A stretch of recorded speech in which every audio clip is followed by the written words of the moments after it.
સીએમના માર્ગદર્શન હેઠળ વડનગરના 8 ઐતિહાસિક સ્થળો પર હજારો વૃક્ષોનું વાવેતર કરાયું.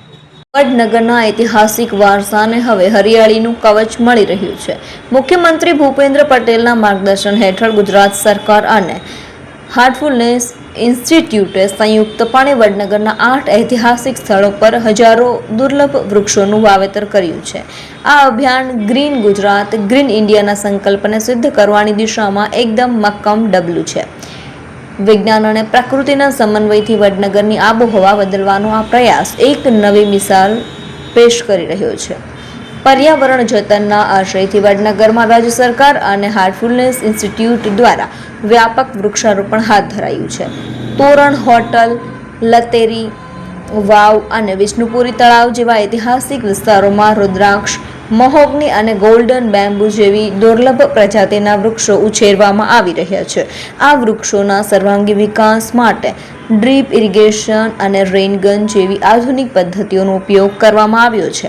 વૈજ્ઞાનિક અભિગમ સાથેનું આ આયોજન દરેક છોડને ઘટાદાર વૃક્ષ બનાવવાની ખાતરી આપે છે, જેથી ભવિષ્યમાં કુદરતી ઇકોસિસ્ટમ વધુ મજબૂત બને અને વાતાવરણની શુદ્ધતા જળવાય.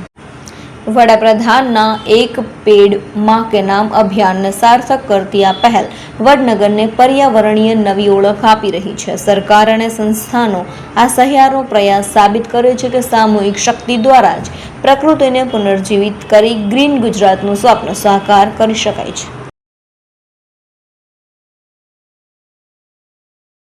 वार्डनगर में हमने पहला एक विष्णुपुरी तालाब करके जो साइट है वहाँ से शुरू किया था और धीरे धीरे करके हमें कुल मिलाकर 7 से 8 साइट अलग अलग दी गई थी. उसमें एक तोरण होटल भी थी,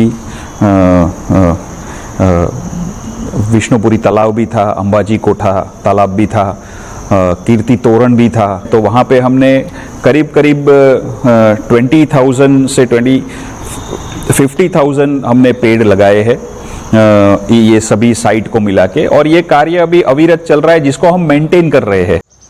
जब प्लांट्स ग्रो करता है तब वो एनवायरनमेंट को चेंज कर देता है, क्लाइमेटिक कंडीशंस चेंज हो जाती हैं, बारिश इंक्रीज होता है, टेम्परेचर्स रिड्यूस होती हैं